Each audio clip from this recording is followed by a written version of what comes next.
নমস্কার, টিএনও নিউজে আপনাদের স্বাগত। আমি এআই নিউজ অ্যাঙ্কার পাখি।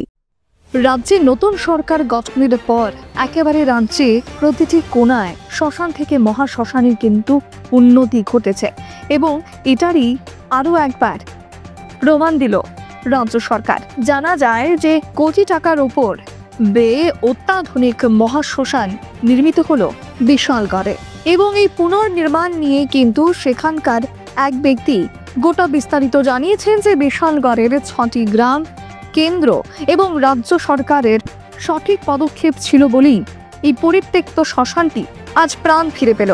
জানা যায় যে সেখানে এমনও ছিল যে রাতের বেলায় যখন মৃতদেহ নিয়ে আসা হতো সেখানে কোনো লাইট ছিল না, একেবারে অন্ধকারাচ্ছন্ন অবস্থায় সেই মৃতদেহটি পুড়তে লাগতো এবং সেখানকার যে মন্দিরটি ছিল, যে শ্মশানকালী মায়ের যে মন্দিরটি ছিল, সেখানেও কিন্তু কোনো রকম কোনো লাইট ছিল না এবং মন্দিরের পুজো থেকে শুরু করে কোনো কিছুই সঠিকভাবে চলছিল না।